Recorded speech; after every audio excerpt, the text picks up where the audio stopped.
I'm Teonna. And I'm Trav. And this is I Now Pronounce You, where we reflect on our experiences and give our opinions. It can be hard to take the time to process it all. So we're making the time now. We welcome you to I Now Pronounce You.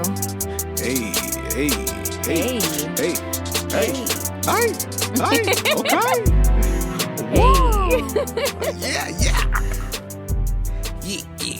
Yeah. Oh, Lord. Welcome back, everybody. Welcome. I'm Teonna. And I'm Trav. And this is I Pronounce You. Yeah. Another week has begun. It started. It's here. All of my students today on Zoom were like, Miss Scott, how are you feeling? And I'm like, I'm tired, but we're going to push through, okay? And they're all in the chat like, tired, gotcha, tired. Yeah, okay, I want to be in my bed. Like, all these different responses were popping up. The first week after the holidays is always January in itself is a rough month. But that was last week. Yeah, this week too. Like, last week, it was tough to go back, but I felt, like, invigorated. I think because new year, new me, new goals, new, you know what I'm saying? Like, Lord. Yeah. I felt like that. But the weekend went by really, really fast. I think what messed me up was Saturday at, like, 5 p.m. Tamara was like, well, tomorrow's Sunday, and then we go back. And I'm like, you starting your Sunday blues in the middle of a Saturday? It just comes around so fast, baby. I feel her. I was disappointed. So then it just, like, loomed over my head. Like, man, Sunday about to be here. And then Sunday, it's Sunday. Well, Sunday came and I'm like, all right, Teonna, you are going to prep your chickpea salad. You are going to make all your fresh juices. Deliciousness here. And then you bust in the kitchen all late in the morning. Let's go to Valvoline. Well, I had to get an oil change. But why couldn't you go by yourself? Because we're family. Look, guys, I don't understand what it is, but, like, Trav wants to take me everywhere. Because you're my favorite person. But I don't take you on my errands. I be thinking you're going to be too bored. If you want me to, I'll go. Nah, I don't work if you like say that. if you present it in see, this is how I present it. I'm like, hey baby, I gotta go run a couple no, errands. You didn't. Won't you come over my place? No, you didn't. This is how Trav gets me. He'll be like, he walks in the kitchen fully dressed, and I'm like half dressed, and he's like, so I have some errands to run today. I have to go to Valvoline, and then I gotta mail something. And I'm like, oh, okay. Like, that's all right, nigga, go do it. So I'm like, oh, okay. And he's like, I would really like if you would go with me. And I just look at him. Smooth operator. Because you know that means I got to get these two kids up who haven't ate breakfast, drag them to the car. Like, yeah, I did it, though. I want T to go everywhere with me. I like T. I did it, though. But then when I got home, I had to, like, finish juicing. I didn't end up making some of the recipes, but, you know, whatever. It makes my errands don't feel like errands if you got a girl that's pretty on the side of you. Maybe that's what it is. It's that you just don't want to be running errands by yourself. No. See, I love running errands by myself. I don't like to drive, for one. But you be driving, though. You don't even ask me to drive. Yeah, but it's easier when, like, you know, you're in the car, you can DJ. The kids feel subtle when they're in the car and mama in the car. Mama just makes everything better. So, I'll take it. Yeah. I'll take it. I won't even complain about it. See? What I try to do in my head is like, okay, if he asks me, then it must be important to him. Some brothers will duck off and be like, I'll be back. No, I know. I know. Trust me, I know. But that's me, though. I'll be like, all right, Trav, I'm about to run to the grocery store. But I'll be like, I'm not, all right. That's him. Like, you about to leave me here with these kids? It's much easier because at least, like, if we go out together with the kids, like, I ain't got to sit around with them in the car with me. Like, when you run into the store, I gotta sit in the car, and the first thing Ty do, unbuckle his buckle, and he'll sit into that middle where the armrest is. Daddy, what's going on up here? You got a steering wheel? Okay, where the lights at, Daddy? I don't mind running my, like, okay, so Friday night, I made my Trader Joe's run. I did all my things Friday night because you seemed overwhelmed, and you had the kids for virtual learning. So I'm like, let me go ahead and take them out the house And I may be weird, but like grocery shopping is fun to me as long as I don't have multiple places to go to. So I'm like, okay, this is our move. And that way I can wake up late Saturday and not worry about going. I don't know, guys. Well, I can't figure it out. But if your significant other wants you to do something, just do it. Just do it. But this is a conversation that I saw online today about like, and I know this doesn't really apply to you, but creating boundaries and not feeling like you can't ask someone to do something because you're afraid that it might be too much for them.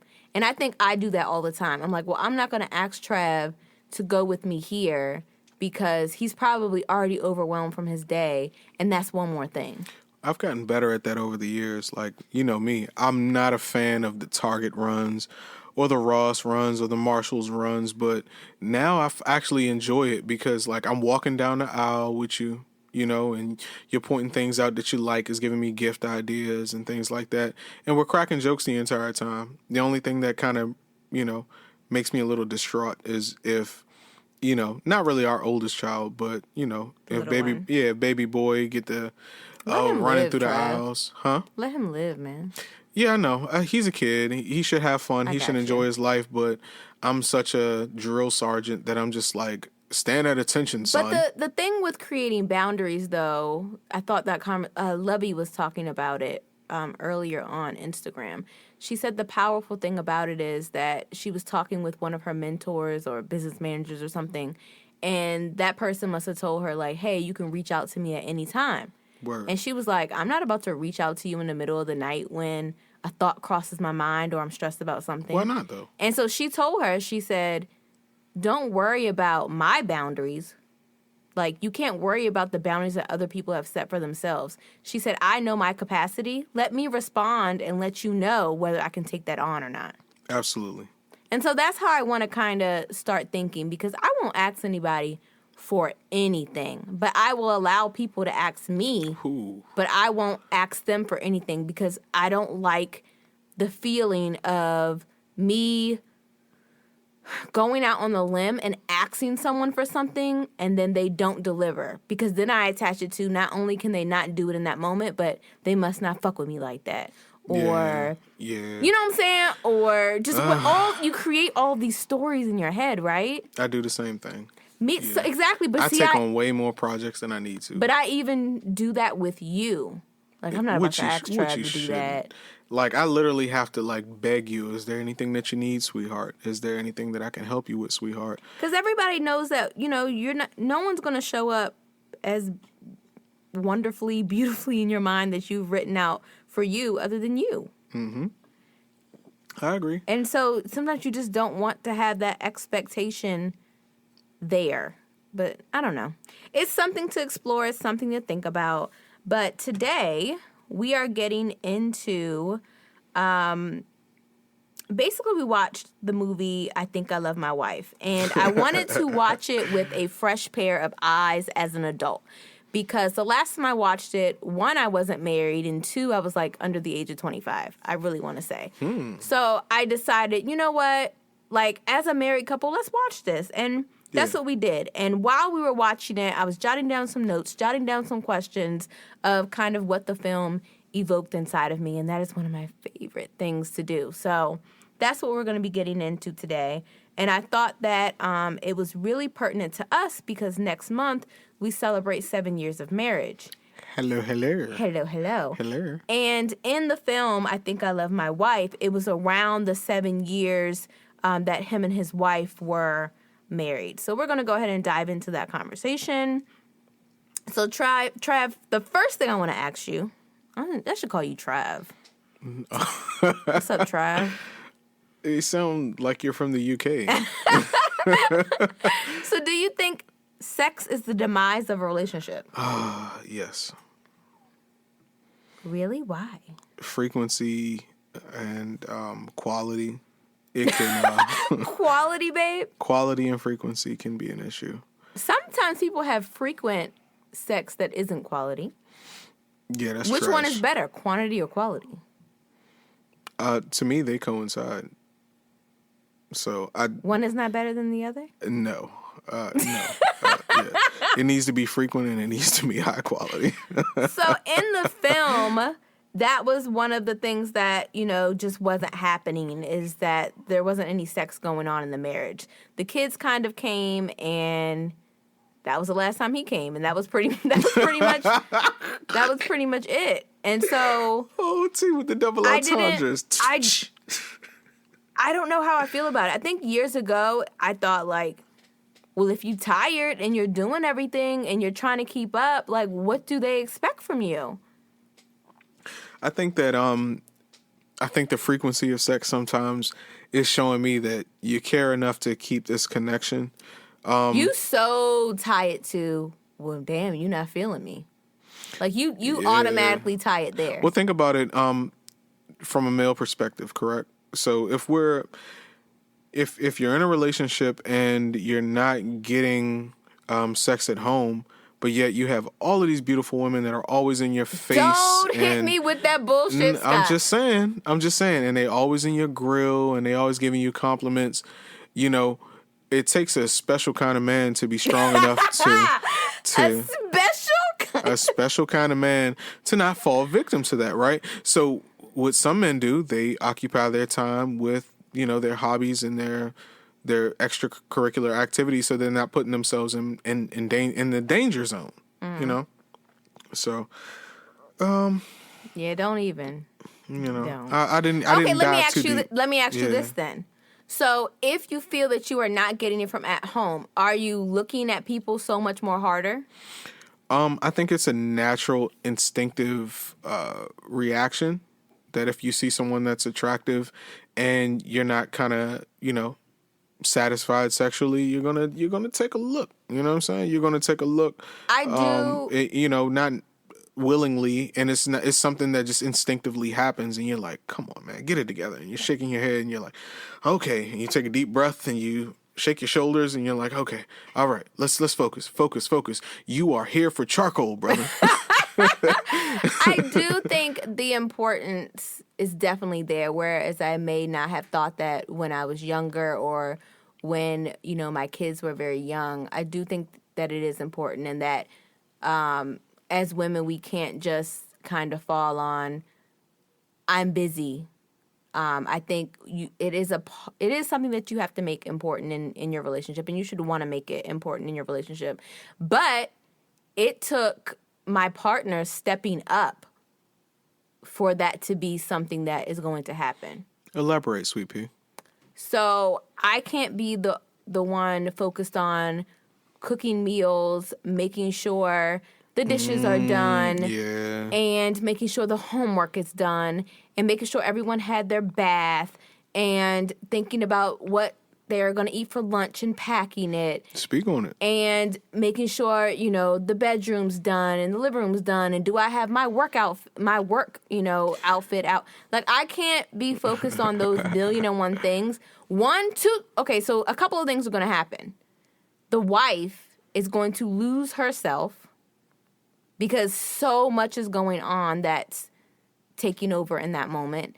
And 2, you're going to lose time with your wife because there's so many freaking tasks to do. Ooh. Whereas I feel like a lot of men, you come home, not all men, shout out to the ones that aren't like this, but Word. I feel like a lot of them come home and are like, I've had a stressful day. You grab a beer or you grab your meal and you head off to your own little separate entrance. You dap the kids up and you keep it rolling. Factuals. Whereas if you expect can I be explicit? I want to be explicit so bad. Go. Okay, I'll tone it down. If you want to have relations with your wife, then if you want to have, meaningful interactions and relations, you have to take some pressure off her shoulders. You have to let her feel like she's still herself. If a friend of her calls and says, "Hey, we're all going to hang out at the such and such spot. Remember that spot back in the day?" "Oh, yeah." And she shouldn't be intimidated to ask you to, "Hey, can you look after the kids? Me and so are headed out." Let her have a time of her life, come home, and y'all have relations. Or if she's making lunches and she's taking care of the kids, you're like, "You know what, babe, you've been under a lot of pressure. let me take a couple of days out of the week and take these kids off your hands so that you can just exist. So in the film, to Chris Rock's character's credit, I do feel like he was being active with his children.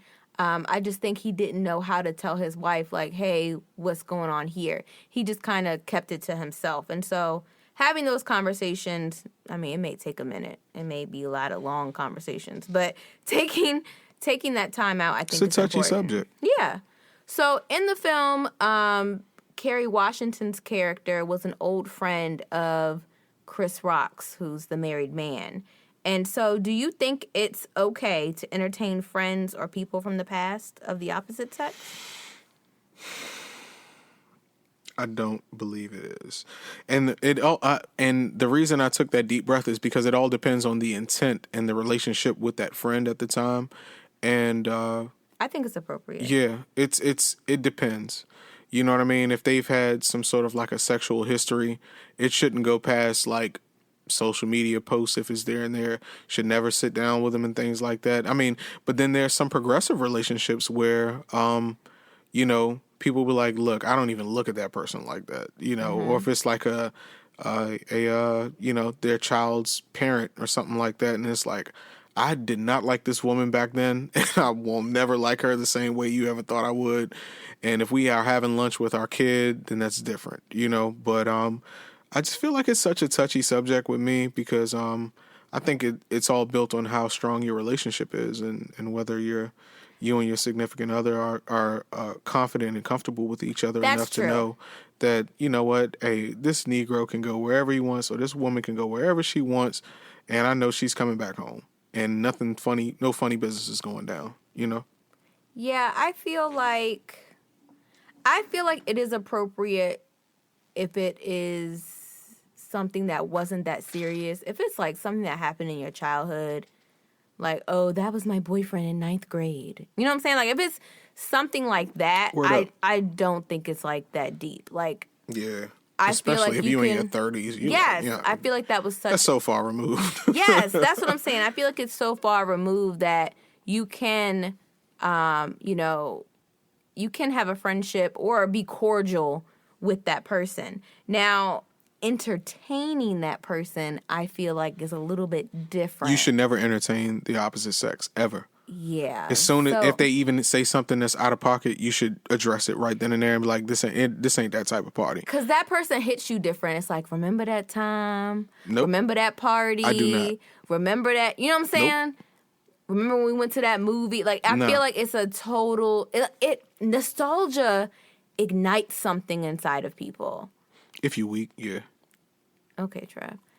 When nostalgia, like, ignites something inside of people...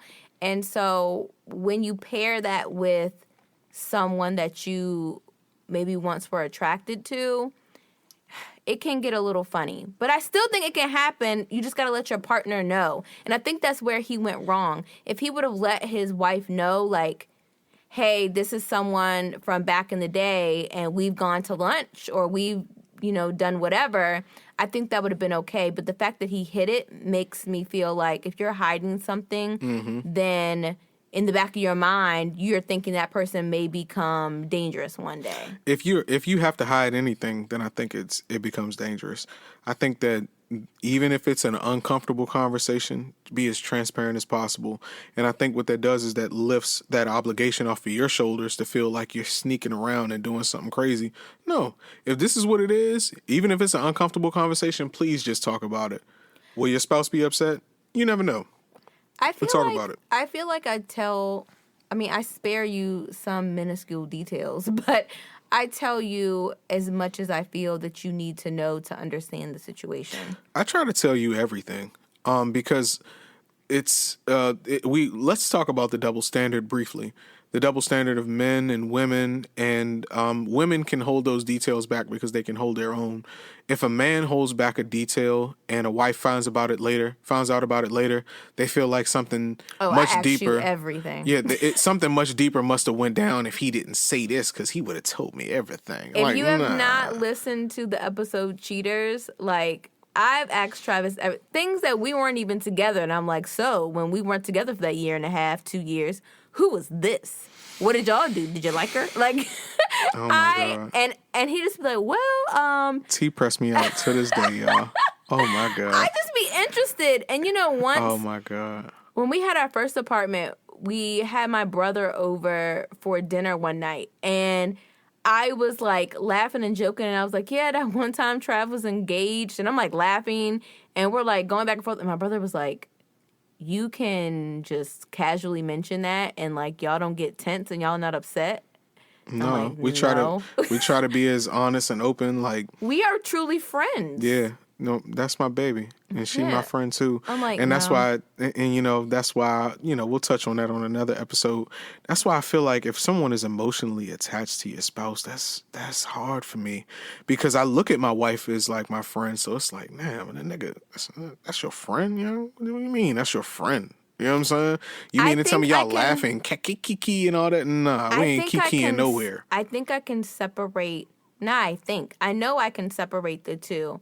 There are people that I'm like, male and female, that I've been like, you know what? When the world turns their back on you, or when you feel alone, like, you can reach out to me. And yeah. I am strong enough that I can handle that. Not everybody can, but I do have people that I'm like, hey, even if I haven't talked to you in 10 years, if you feel like, damn, like, this is just happening to me right now, you can DM me, or you can, like, reach out to me if you still have my number and be like, hey, this shit is going on. What the hell is this? And I'll be like, you know what? That's some fucked up shit, but, you got this. You've always had this. Like, I'm that type of person. And I don't tell you about that every single time, whether it's male or female. Like, I just feel like I try to be have a good and open aura to everyone. But I'm not like, oh, you trying to meet up and have dinner? Like, I'm not like that. Word up. And they're not like that with me. No one is like, oh, hey, so you want to, meet up? Or you trying to come to this party? Or you trying? It's not like that. Let me find out you got me out here like Will Smith, Jada. Oh, my God. If my wife is on some Jada Pinkett Smith shit, I will be heated, Brody. I am not. Because I used to, as listeners, as a child, I had a very heavy temper, because I just felt like T was the savior of my life. I loved her so much. It was like an unhealthy obsession. I wanted to feed her. I wanted to take care of her. It was kind of toxic. I was a toxic young brother. I was so toxic, to the point where I would just turn up on Bamas and be like, "Where you live at?" I still think people would be like, "Oh, you married that nigga?" Like, but he grew. He's such a well-rounded young man now. They don't know that. They just remember we was 17, 18, and you was crazy. Yeah, but when you grow up in a hostile environment, it's a defense mechanism to be looked at as the one that was crazy. And that's why I tell you, and just like you, don't even like, you have sessions and things with people of the opposite sex, and I'm sure during those sessions that these are recording sessions, by the way, guys. I'm sure during those sessions, massage sessions. I'm sure during those sessions, they might say something about a boyfriend or a girlfriend or something they went through. It's the same type of ish. And I will give them. Well, no. When it gets like that, then I'll just give them some insight on how me and T handled the situation and try to give some guidelines. But it's never. Let me clarify. No one has ever been forward with me. That's what I'm saying. No one. That's why I be telling you, like, when T hit me with the, "Oh, who is that on your phone?" I'm like, I do that. Guys, she jokes, but yes, they really are jokes. I'm like, nobody's being forward with me. I got 2 kids and a whole wife, and I dress in sweats every day, bro. Nobody looking for me. I need this to be clarified. Do you understand what I'm saying and where I'm coming from? Women, y'all are just such sensual people that just, y'all naturally are nurturers. So, like, it doesn't have to be, okay, babe, go ahead. Yeah. Nah, you fine. I'm just, anyway, moving on. So, I've talked about this with you before, about the 7-year itch or whatever. And, you said you had never heard of it. So the other day I was talking with my mom, and she said she had never heard of it either. And I'm like, I know I'm not going crazy. So when I Googled it, Bustle.com said that the 7-year mark in a marriage is so important because it's the average amount of time a relationship needs to allow that honeymoon phase to like completely end and the real emotional wounds of each partner starts to emerge. Interesting. But, and this is where I think we have a leg up, Psychology Today said that this is especially true if you never cohabitated before. But we have. Yeah, we was shacking up. We probably had like 4 or 5 years of shacking prior to marriage. So I think we'll be good. Yeah, we're fine. I mean, our 7-year itch came 7 years into our relationship, I believe, which was probably like year 2 of the marriage, right? Or maybe my timing's off. We're not going to count it. It probably happened like 5 or 6 years into the relationship. Okay. So why do you think the old friend was so tantalizing to the married man? It shook his world up. It was something different. You know, you go through this mundane routine of going to work, coming home, kissing the kids, eating dinner, going to bed, your wife roll over, I'm tired, don't touch me. Type shit, whereas like when y'all were dating, you could just like ramshack the jump, like, yeah, it was good, you know what I'm saying, and get into the mix, but everything became mundane and he came into this routine of like, well, I guess this is what life is, and here comes this nice looking woman that just comes out of nowhere and is just like just evil. It's evil. She's just like testing your limits, making you do different. Yeah, exactly. And he was intrigued. And the worst thing you can do to a man who's living a mundane life is intrigue him. He's going to sort of follow that. And I think that's what got him. He was very intrigued. But, babe, that's also why I feel like what we were talking about before, how you said if you have a session, no one is throwing, like, fireworks towards you, and in your casual conversations with them, you are just, like, giving helpful advice, but you aren't throwing any fireworks towards them. Word up. I think if you see that you're like, oh, my God, I feel seen, and this is exciting to me, like, those are warning signs that something's not right. But if you don't feel that way, then your relationship is solid. Then you're solid. Yeah. So don't call me freaking Jada that was a joke. I was just playing. I don't like that shit. Don't say that. You know, I mean, I don't know, man. You know, Jada introduced Tupac to Will, and August Alsina. I'm just saying. But she said that her and Tupac were friends. You don't believe that? No. Anyway, moving on. I said no. Okay. I said no, baby.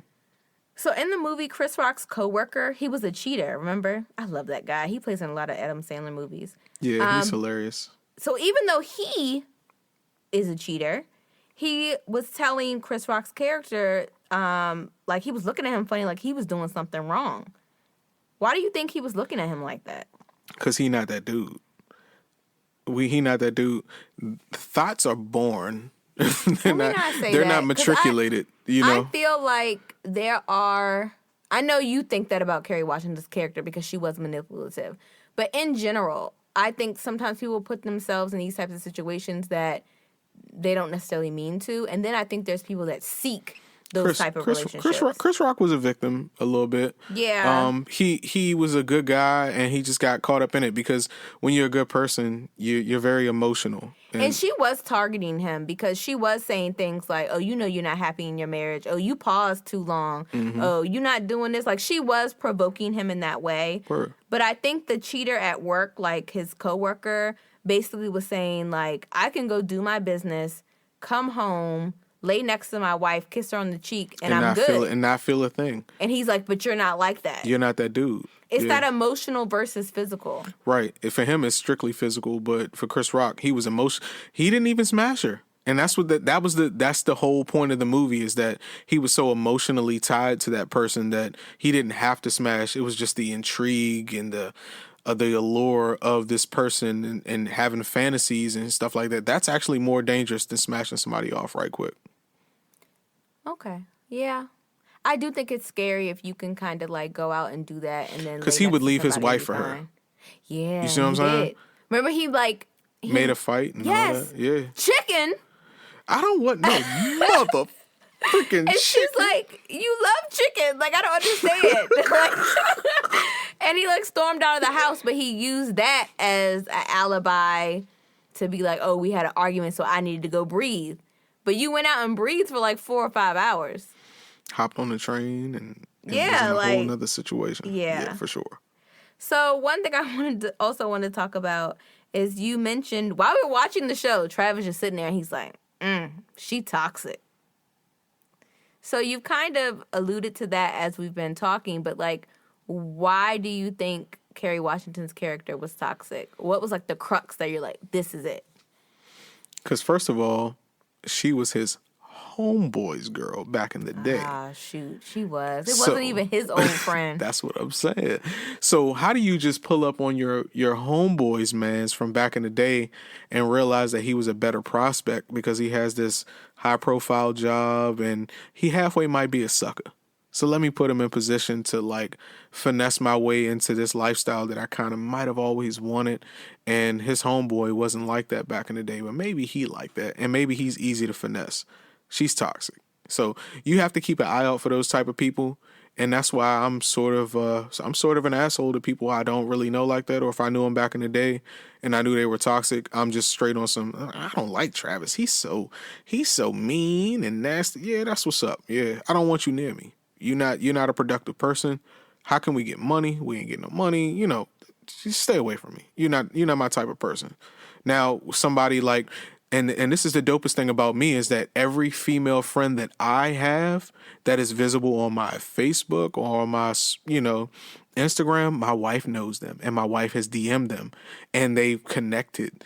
That's the difference. You see what I'm saying? Oh, not DM like I'm checking on them. No, but like connecting, like Trav and his black love and his wife and that black love they got going. I like them. Most of them have commented on the podcast or they follow that page and I pretty much run it. And so we've had interactions and I'm like, oh, Trav, this person started following the page. Like, I don't know them, but they're so nice. And he's like, oh, I went to high school with them. Yeah. Never once had a sexual interaction with none of them women. They are just genuine good people. They are. And that's why it's like, if it can be gender fluid and they're just good people, like even, some of the old homies, they'll DM and, send some stuff. And he's like, I don't know this person. And then I'll get her hip.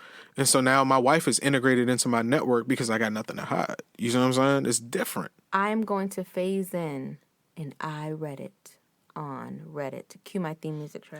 Dum, dum, dum, dum, dum, break it down. Dum, dum, I am taking a quick break to throw in I read it on Reddit because we were talking about the word toxic. So one person on Reddit, under a thread called Unpopular Opinion, said, the word toxic is overused. Really, I don't think it's too unpopular to think this. It's one of the many tediously overused buzzwords, and it needs to be done. I hate when certain words and phrases become popular and people latch onto them and run them in the ground. So, Trav, how do you feel about the word toxic? Because you do use it a lot. It is overused, but I feel like it's the best word to describe, pretty much what I'm trying to portray and my point that I want to get across. Is it overused? Absolutely. Well, as I was going through people's responses, people were saying, well, I can say that about the word trauma. I can say that about the word abuse. But if it is what it is, I think the shift happened. People were using the word toxic at first by definition, talking about things that were toxic, right? Like you can't put that in your body that it's toxic. But then there was a shift where we start calling people toxic to your spirit, toxic to your surroundings, toxic to your well-being. And I think it's just a perfect kind of word to describe like how that person can affect you. Absolutely. Yeah, I mean, it's one of those terms where if we look at this, the actual definition, I mean, it speaks for itself. It speaks volumes. But I feel like when it becomes that buzzword, and you're like, I don't want to use somebody this said, no more. whatever happened to bad? Yeah. They That so person's bad bad. for you. They bad. No, they toxic. No, they bad. Like, nah. I think when we're using that, just making sure that we're exploring why we're saying that. So if it's just you don't like something, that doesn't make it toxic. But if it's something that is truly affecting you and your well-being and your mental and your spiritual, and your physical, then I think you can deem it toxic. I agree, baby. That's all I really wanted to say. All right, back to our regular scheduled programming. So, how do you address men and women that prey on others? Like, if you see, because people around him were seeing this, how do you think it should be addressed if you see, like, your homeboy or your homegirl kind of dealing with someone who's, like, preying or taking advantage of them? I feel as men in our communities, we can be a little bit more forward. I'm not sure how women sort of address each other if they see something that could be a potential, red flag. Mm-hmm. But men, for us, we can sit up and walk up to our homeboy and be like, hey, what's up with Shorty? That's so-and-so from wherever.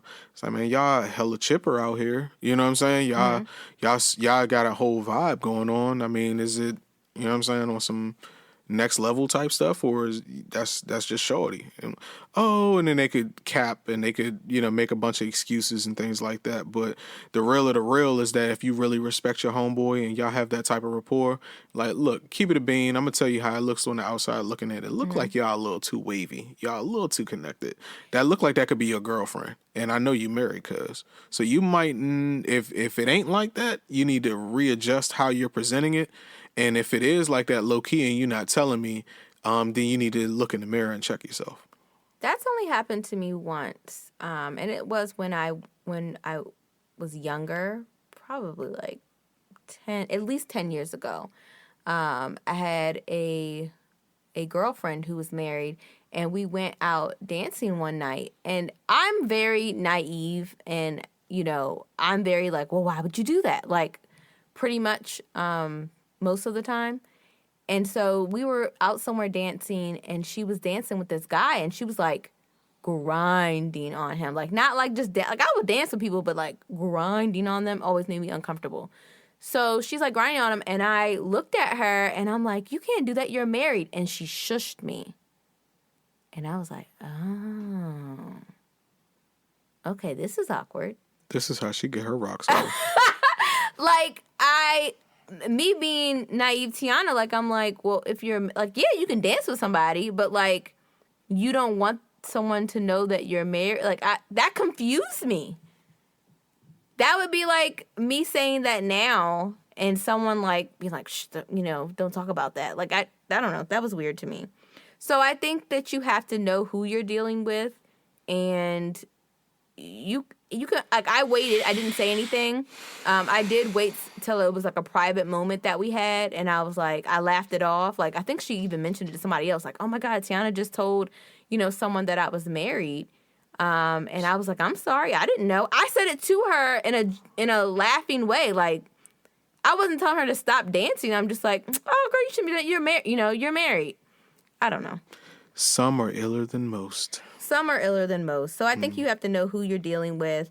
And at this point in my life, I don't know how I really would deal with it. If I knew who their spouse was, then I might be like I didn't know her spouse, but if I knew who one of my friend's spouse, is, then I would make the remark like, you got a good thing at home. It's to the point where, like, if everybody knows me, everybody knows that Travis, especially if I have a drink or two in me, I am cheesing ear to ear. And I didn't realize until I became an older man, I'm still a young man, but until I got older, that can send the wrong signals. If you're just smiling in somebody's face, but I'm naturally a smiler, So if I'm showing all my teeth and I'm like, hey, how's everybody? Is everybody feeling good? Everybody's great. This is a good time, isn't it? That sometimes can send off the wrong signals. So I had to have, people like my wife or some of my close friends like, come on, Trav, like, you was smiling, cheesing way too hard. I was like, what you mean? It's like, man, somebody might have took that the wrong way. The way you was just like cheesing at him, it might have made somebody uncomfortable. And I'm like, man, like, I'm just having a good time. So, I smile. I don't smile that often in my younger years. So, I started smiling more the older I got. And I didn't realize that showing teeth ear to ear, cheesing real hard. I remember one time, I don't remember where we was at, but she was like, you was cheesing hard. And I'm like, babe, what you talking about? Like, I'm just smiling. Like, I'm happy. I'm in a good mood. Yeah. Like, I got a big smile. But that also comes with knowing someone. So I know that's your nature. Yeah. But I also toned it down now, so I kind of look a little crazy sometimes. No, I be wanting to smile, but I'll be like... He just be like, I'm going to be mean like you. Because... He be like, I don't know them. My face... But why are they near us? My face be so straight when I'm out and about. And not because I think people are looking at me. I don't. But, like...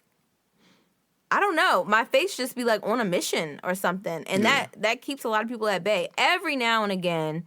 I might be smiling in an aisle and somebody starts to string conversation and I'm just like, oh, okay. And I move to the next aisle and I just keep it moving. But I don't know.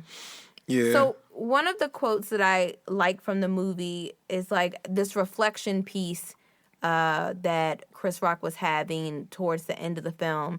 And he said, life is about choice. We are the sum of our choices and most of them are made for us. You can't choose when you were born. You can't choose where you are born. You can't choose your family. You can't even choose who you love, but you can choose how you love. And at that point, he started to, I think, kind of give some more insight to his wife and like realize what he had and how he did not want, that to be destroyed. And he thought about his kids and thought about how this would affect him in general. So what do you think about that?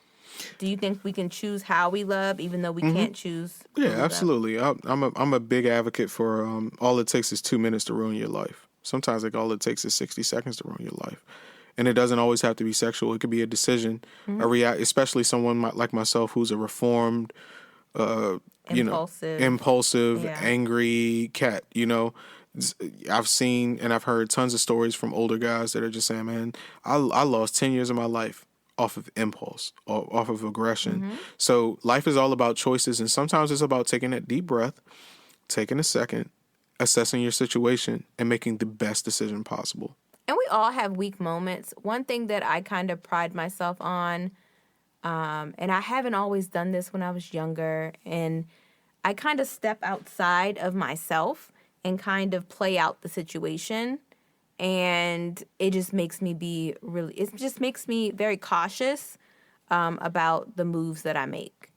And like I said, I may not have always been that way, as a teenager and as an early adult, but I've definitely got to the point where I'm always kind of taking those 2-3 steps forward in my mind of how something may play out. Yeah. And so, like Trav was saying, that decision can really screw up the trajectory of what your life is on. I agree, baby. I agree. So another dope quote that I thought, I know I've heard before, but it was actually stated in the movie is, Chris Rock's character was like really not only messing up his home life by doing this, but he was messing up his job life, his work life. He was, taking lunches too late. He wasn't prepared for meetings. And so his boss said, you can lose lots of money chasing women, but you will never lose money chasing money. Speak on it. No, you would never lose. No, I'm sorry. Let me repeat that. Yeah. You can lose lots of money chasing women, but you will never lose women chasing money. Every OG I've ever encountered in my entire life has told me that. And even though I thought that was a little sexist, when I looked into it, I'm like, I get what he's saying. Because you could say the same thing for women. Like, it's, to me, it basically was saying, like, if your focus is off, nothing really good is going to come of that. You're going to get an abundance of women. That's great. But where your funds and where your life going to be? Yeah. I always say that it's a job for people that juggle multiple people. In my case, as a young man, if you are juggling multiple women, that's effort. Because think about what it takes to create like some sort of relationship with a woman. You have to show them time. You have to reach out to them. You have to call and check on them. So if you got like 5 of them, when are you getting money? You aren't. Unless you're already rich. When are you getting money, bro? When are you getting money? So Kerry Washington, in the end of the film, she settles for marriage, security, in the end. So do you feel many people marry just for security? Like, you know what? I'm getting older. Let me just get this thing done. Yep. I've seen it happen in multiple relationships, not ours, because I married the one I loved, but I've seen tons of people do it. If it makes the best sense, they make a business decision. It's not a marriage is for some people is a business decision. It's not about, love and relationship. A lot of people aren't willing to get it out the dirt with the one that they love. Some people are willing to walk into a good situation and be like, I can learn to love them, or I can try my best to create memories with this person, but they really don't even dig that person. I was willing to get it out the dirt with you, but some people, how would I kind of view this? I don't want that to be a reason why some people like deal with somebody who isn't ambitious. Like, you also have ambition and you have goals. But if you're, dating someone or thinking or contemplating marriage with someone and they have no drive, that's male or female, and they have no drive to change their current situation, then that also is not a good choice either. It has to be a balance. It has to be love, and it also has to be some sort of potential there for you to get it out the dirt. I mean, there could be people you could be crazy about, and they could just not have it together, and you've known them for a while, and it don't seem like they'll ever get it together. But they could be good people, and you like them, and they could be attractive, and all of those good things. But you feel like you'll be carrying them on your shoulders as you go on through your life's mission, and that's the last thing you want to do is carry dead weight. True, Trav. True. So any final comments on I Think I Love My Wife? No takeaways, baby. I feel like I was very transparent. Okay. Dope movie. Check it out. So the last segment that I'm going to do before we get out of here is on Hello 2021, the episode we did 2 episodes back, I said that I would do a segment called Smart Tea. And that is where I basically will update on my goals that I've set for January, which was to work out for 20 minutes 3 times a week. All the other days, do 5 minutes, drink at least 32 ounces of water, and write 5 minutes twice a week. And if you have not listened to the episode, you would understand why those goals aren't very ambitious. And it's because if you're trying to build healthy habits, you need to set the bar a little lower until you can get those habits underway and then add and build from there. Because oftentimes you'll have someone that's like, oh, I can go hard in the new year, and they'll do something for a month, 2 months, and then they'll completely fall off. So if you want to build habits, you have to also reach certain levels of success, which then motivates you. So if you have not listened to the episode and you want to learn how to make SMART goals and some research on habit change, you can check that one out. So those are my goals, and I have been pretty much sticking to it. Before we recorded the episode, I checked this app that I have called Roubit, Roubit, and you basically can put in calendar form what your goals are, and when you've completed them, you can just tap it and it'll check it off. And then if you hit calendar view, it will show you like a happy face on each day if you made 100% of that goal. It'll have like a straight face in orange if you've made 50% of your goal, and then it'll have a red sad face if you did not complete anything on your checklist for that day, for that goal. So when I reflected on it before we recorded this episode, I saw that out of the 11 days, I have been 9 days 100% to goal. Whoop, whoop. Woo woo. 1 day 0%, and that was on Saturday. Oh. And in 1 day of 50%, which was yesterday, which was Sunday. So I thought it was so much worse than that. Like, I felt like I've been off for 3, 4, 5 days. When I looked, I was like, oh my God, Teonna, 2 days that you weren't like 100% to goal. Like, you are doing fine. Yeah. You still see the progression. Yeah. So I had to look at because you want to look at the positive, guys. Don't, I attend this Zoom meeting based on my insurance, and we kind of make healthy goals and stuff together on there, and we learn different information about our bodies and things like that. And one of the things that the nutritionist always talks about is how you don't want to always take away. I will not do this. I will not do that. How about trading that with saying, I will do this? I am going to do that. Do you know what I'm saying? Yeah. Like some people will say, I will not have any sugar. And then other people will say, I will increase my fruits and vegetables. Naturally, if you're increasing one, the other is going to kind of fall off. But you're just changing the verbiage. So I'm trying to look at that positive. I've been able to add 3,000 words to the ebook that I'm writing in the past 11 days. And that's just from doing 5-minute sessions here and there. And I'm building the habits by checking off those boxes and working towards those goals. And so that is my update for Smart Tea. Woo woo. That was weak, Trev.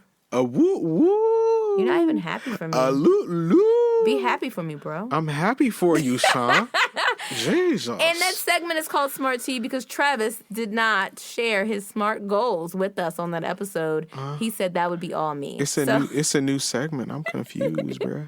Like I was engaged the entire time, and then you give me like 2 or 3 minutes of non-engagement. Trav, don't mess with me for real. That's her T favorite line. Trav, you don't fuck with me for real. What is your takeaway from today's conversation? That you better be out here loving your wife, son. You shouldn't be out here messing with the Curry Washingtons and all them. You know what I'm saying? You got to be out here loving your wife, Brody. Lord. And if they toxic or they come from in your background, you know what I'm saying? You might want to duck off. Don't fall victim to the trap, Brodies. It's a trap out here. They're Venus de Milos. You hear me? I've learned that if I answer a DM once a year or once every 3 years, that I am now Jada Pinkett Smith. And if I find you Bamas that's DMing my wife, I swear to God, I can't wait to see me in public, brother. I got a conversation I need to have in mano a mano. You are funny. I ain't joking. All right, guys. You can follow us at I Now Pronounce You Pod on Instagram and Facebook. Trav's doing the Facebook. I haven't even looked at it because I don't have a Facebook, so let me know what he's doing over there. You can follow us on... We don't have too much content on YouTube. I did upload some of our... We're working on it. We're getting better. No, I'm not a YouTuber. But we do... Me neither, but sometimes people like to... like, my best friend listens to the podcast via YouTube, like while she's cleaning and things like that. So if you do that, it is I Now Pronounce You Podcast is how you can find us on there. You can email us with any stories if you want advice about something, if you want to hear a particular episode. You can find us at inowpronounceyoupod@gmail.com. We're on whatever platform you listen to today, and all of the major ones like Amazon Music, Spotify, Buzzsprout, Apple Podcast. Anything else, Trev? No, I think you covered iHeartRadio. Oh, okay. Pandora? Did we say Pandora? I have to double check on Pandora. All right, guys. Have a wonderful week. Bye, guys. Stay safe.